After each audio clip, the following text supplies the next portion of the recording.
Geopark Celetuh adalah taman bumi dan konsep manajemen pengelolaan kawasan yang menyerasikan keragaman geologi, hayati, dan budaya.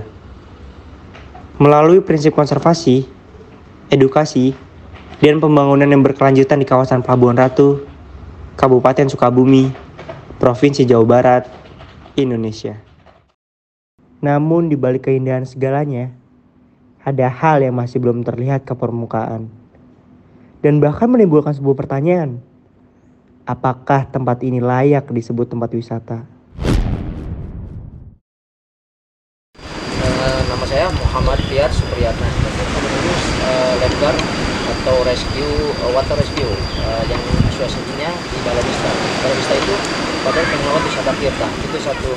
Yang kedua, di sini saya sebagai Geo Ranger atau bagian dari BP Badan Pengelola Sumber Daya Pelabuhan.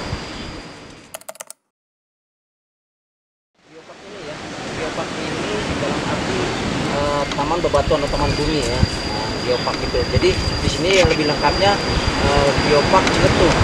Jadi di sini ada salah satu ragamnya, ragam geologi, ragam hayati, dan ragam budaya. Jadi saya perkenalkan dulu nih dari nama Geopark Celetuh ini kan. Celetuhnya ini udah jelas diangkat dari kearifan lokal, bahasa dari masyarakat, dari bahasa Sunda asli. Itu cair itu keruh, jadi air keruh. Jadi Geopark ini taman bumi, taman bebatuan yang ada di air keruh.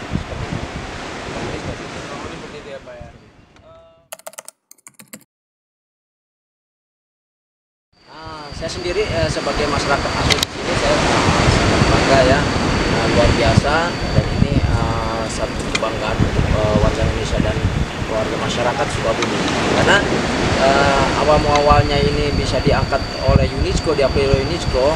Salah satunya sini kan ada bebatuan purba yang usianya jutaan tahun. Jenis bebatuannya lengkap di sini, bisa dikatakan laboratoriumnya Indonesia ada di sini. Jadi jenis bebatuannya konkret, salah satunya di sini ada konkret melang, basal, gamping merah,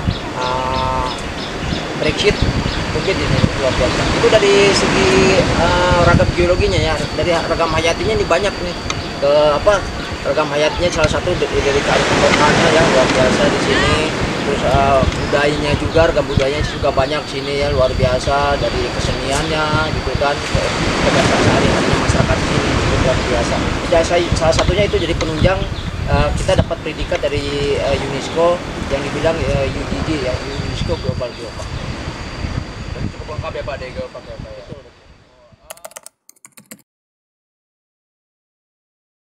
Di sini wisatawan asalnya ini sebenarnya bukan untuk pariwisata ya, tapi ini dibuka untuk geologi dan penelitian sebenarnya ya. Cuman seiringan dengan itu, dan ini menjadi tempat wisata karena semakin banyak orang dikenal gitu kan, mengenal tentang Geopark Celetuh ini. Jadi di sini banyak yang tempat dikunjungi, salah satunya di sini banyak nih air terjun ya. Air terjun itu dari geosetnya ya, luar biasa. Ada beberapa air terjun di sini banyak sekali.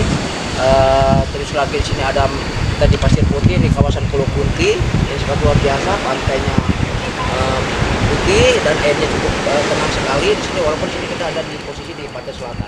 Oh iya.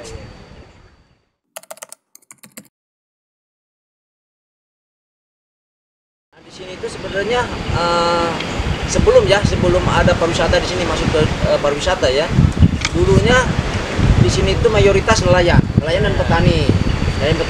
Jadi setelah ini menjadi tempat pariwisata, jadi sebagian masyarakat itu beralih ke pariwisata. Jadi dia memanfaatkan pariwisata yang ada di sini. Salah satunya dia jadi pedagang di tempat wisata, gitu kan, jadi guide banyak.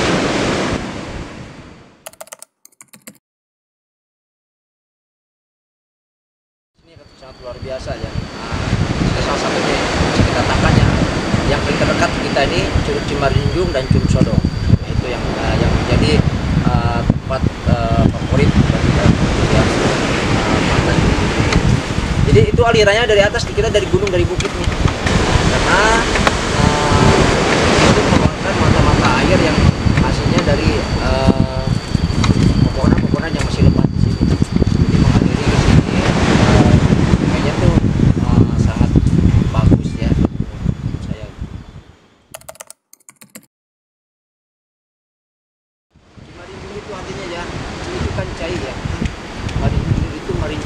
seolah-olah itu kayak tempat orang mengambil air ke sana. Dan itu bisa dikatakan Marinjung itu dalam arti air turunan. Air turunan. Jadi Cimarinjung itu dalam arti air turunan. Tapi itu asli itu bahasanya bahasa lokal. Jadi lokal. Berarti Cimarinjung itu emang nama asli dikasih sama warga lokal sini Betul, apa ya? betul.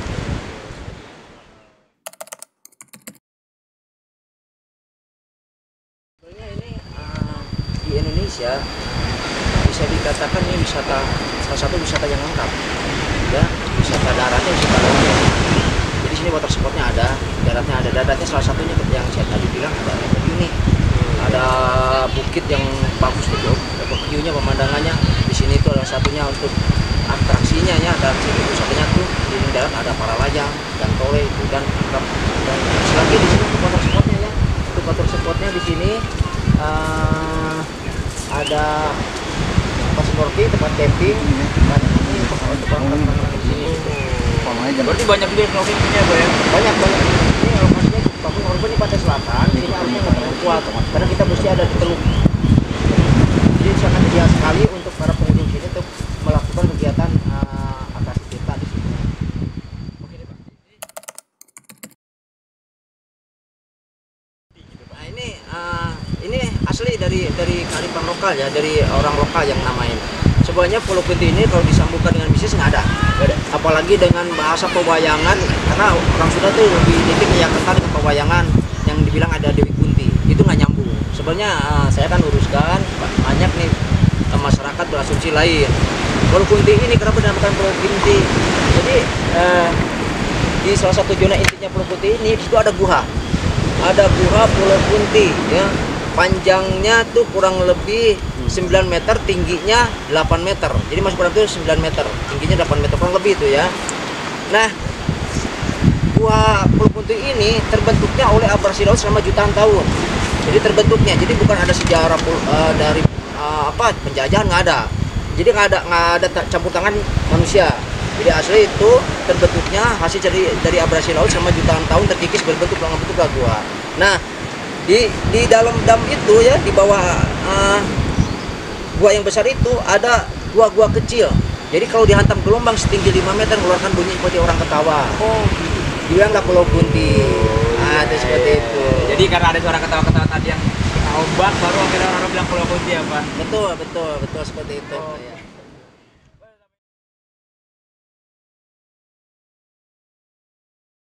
Sebenarnya nggak ada larangan. Seluruh pantai selatan nggak ada larangan. Saya pecahkan ya, karena ada mindset masuk ke para pengunjung. Kalau kita berkunjung ke pantai selatan tidak memakai baju hijau, baju biru macam itu ya. Sebenarnya itu tuh saya pecahkan sekarang nih. Saya biar masyarakat pun memahami ini dan mengerti informasi ini. Itu tidak ada kaitannya dengan mistis, nggak ada. Tidak ada hubungannya. Tidak ada hubungan. Kenapa tidak diperbolehkan pakai baju hijau atau pakai baju biru?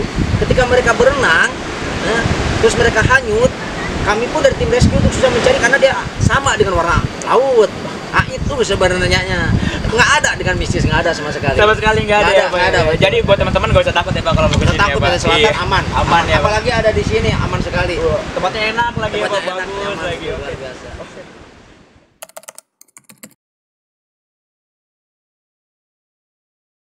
Saya harap ya, saya pikir ini campur tangannya harus semua ya, dari masyarakat, penggiat pariwisatanya, ya, dari pemerintahnya pun ini harus tetap kita bekerja sama melestarikan alam ini tetap terjaga, dan promosi dari tingkat pemerintah harus terus dilakukan. Itu yang kita harapkan. Saya pikir ini udah internasional karena kita aja Geopark ini disahkannya, ditandatangani di Perancis. Di Perancis. Pertama kita tahun 2016. 5 tahun kemudian kita dapat revalidasi tahun 2021. Jadi kita udah dapat revalidasi yang ke-1, berarti udah 2 kali dapat pengakuan dari UNESCO. Oh, berarti UNESCO itu di Prancis ya, Pak? Berarti itu udah internasional lagi. Nah, yang saya harapkan ke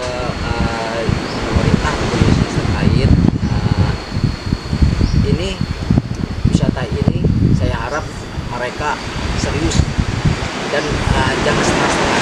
Karena apa? Banyak masyarakat di sini yang bergantungan hidup kepada pariwisata. Jadi, kita nih penduduk di sini itu bukan berkurang, bertambah. Otomatis mata pencarian pun mereka akan semakin meluas keluar.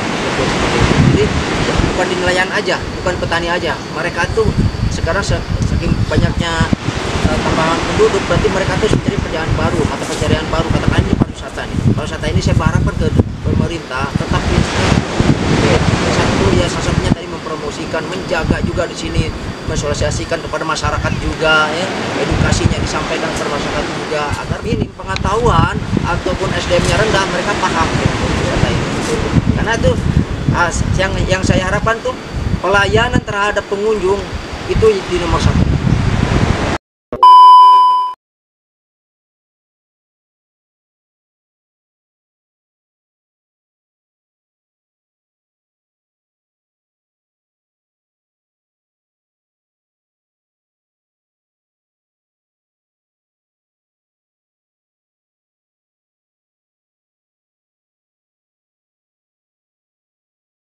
Perkenalkan, nama saya Rahmat ya, saya berada di kawasan Kampung Cimarinjung ya.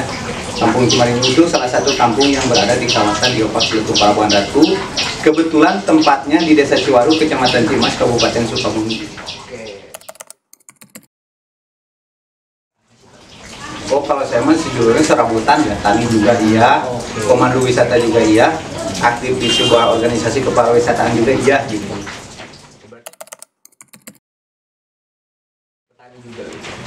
Ya kalau bicara petani itu turun temurun sih zaman ayah saya sampai sekarang. Karena sistem masyarakat di sini tani itu bukan hasil dari pendidikan, secara otodidak aja.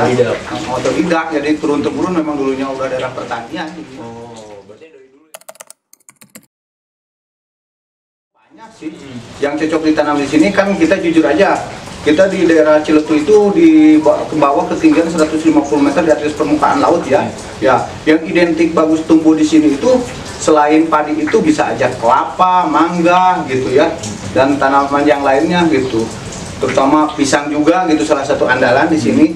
Tapi yang super andalan itu di sini itu tetap aja mangga. Oh, mangga. Atau berkebun gitu. Oh, untuk sekarang yang menjadi kesulitan itu pasca cuaca aja. Oh, Cuaca aja. Contoh sekarang ini, kita kan posisi sekarang di bulan 5. Kalau tempo-tempo dulu kan di bulan 5 itu posisi hujan udah reda ya. Nah, sekarang mangga lagi berbuah karena tertimpa hujan gitu. Berkembang ya, kembang biasa. Udah sekarang lagi kembang. Karena tertimpa hujan rontok. Terus dari petani juga yang nanam cabai itu yang di sana juga mati gitu, pengaruh hujan gitu.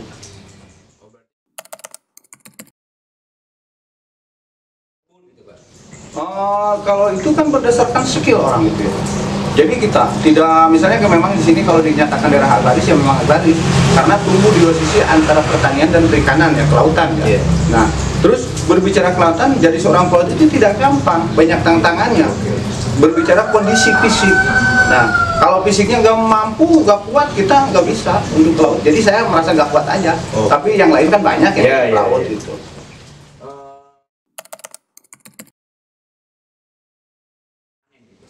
Oh, kalau bicara biaya perawatan tergantung luas.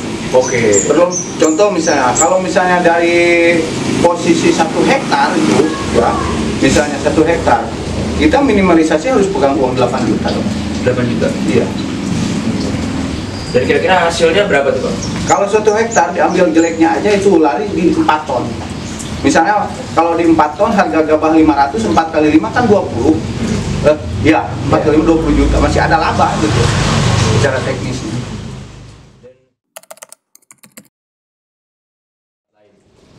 Kalau berbicara di sini, petani itu bisa dibilang untung. Karena apa? Pertanian itu kan dari tergantung kita ya. Kalau misalnya kita misalnya petani padi aja ya bilang itu. Petani padi kan di sini ada 2 lahan. Satu lahan ladang guma ya, yang satu sawah. Nah, justru yang ladang guma lebih banyak keuntungan karena di situ banyak tanaman tumpang sari.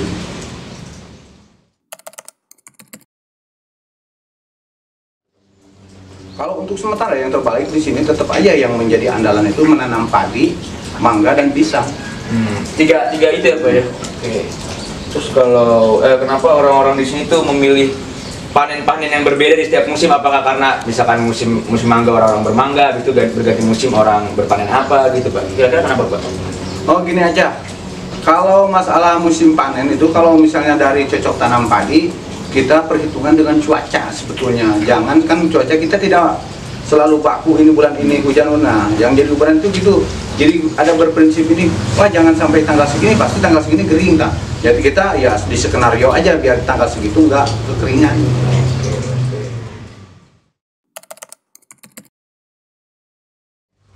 Oh, kalau studi banding antara pertanian dengan nelayan tetap banyak petani. Banyak petani. Ya. Paling juga misalnya kalau dari masyarakat 100, ya 7% lah gitu yang ke nelayan. Oh berarti banyakan yang bertanya ya Pak ya? Oh iya, jelas bertani. Sama ini kita saya jujur nih paling penasaran nih Pak.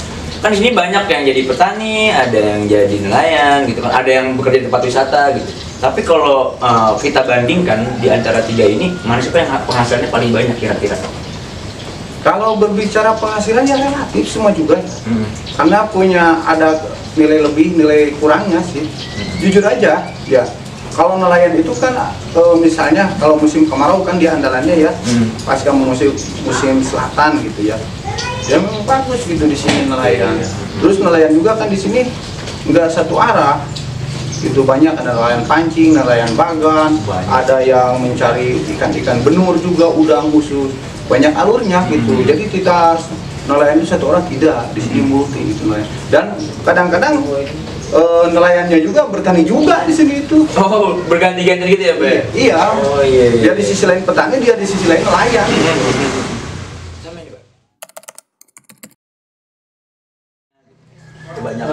Sampai detik ini ya setahu saya, pengamatan saya, yang disebut kampung homestay itu penduduk di sini asli dia punya tanah sendiri. Bahkan sebelum ini menjadi kampung homestay, rumahnya udah ada mereka itu. Oke, iya. Dan ini Pak, menurut Bapak ya Pak, pemerintah kan apakah pemerintah tuh kayaknya nggak terlalu ikut campur sama geopark ini ya Pak? Tapi kira-kira menurut Bapak, apakah pemerintah sudah cukup melihat terhadap daerah inilah khususnya gitu? Apakah pemerintah sudah melihat ke arah geopark? Karena kan kayak kita tahu pemerintah tuh tidak ada ikut campur tangan gitu kan sama kawasan geopark ini. Oh, pendapat yang salah kalau dianggap pemerintah tidak ikut campur tangan. Karena menurut saya justru ini geopark bisa berhasil itu karena ada peran aktif dari pemerintah. Salah satu contohnya apa? Dulu kan dari nggak ada jalur lintas, misalnya dari sini ke Pelabuhan Ratu. Nah, pemerintah mengeluarkan anggaran untuk kemajuan geopark, akhirnya terbentuklah jalur ini. Salah satu contohnya itu aja. Terus masalah pembinaan sampai detik ini pemerintah masih berlangsung melalui dinas pariwisata, kadang melalui perusahaan CSR yang digelontorkan ke sini yang dibonceng oleh pemerintah. Jadi tidak bisa dikatakan bahwa berperan aktif pemerintah di sini. Berarti cukup aktif ya Pak ya? Sangat aktif kalau pemerintah.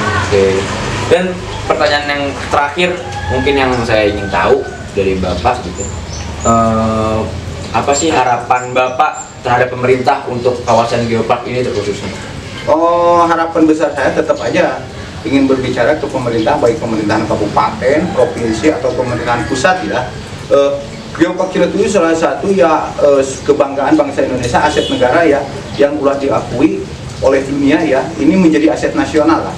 Yang saya harapkan kita maklumi kemarin 3 tahun ke belakang pasca Covid kita ada kemunduran ya dari sisi infrastruktur dan sebagainya.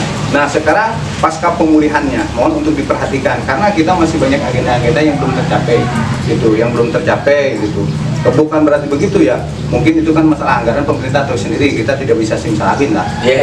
Seperti itu. Salah satu contohnya agenda yang belum tercapai apa, misalnya jalan tembus di sini ke ujung genteng yang lintas selatan belum tercapai gitu. Terus yang itu kan ada puncak akhir ya, di situ Grand Hill ya yang dari apa itu 4 kilo ke sana kurang lebih 18 kilo atau 23 kilo itu harus segera dibangun. Terus lagi pembangunan dermaga gitu ya dan bandara itu. Oh jadi biar aksesnya lebih mudah ya Pak ya? Selama ini kan yang menjadi tuntutan wisatawan itu akses. Jangan terlalu itu jauh gitu akses. Masih ada alternatif lain gitu.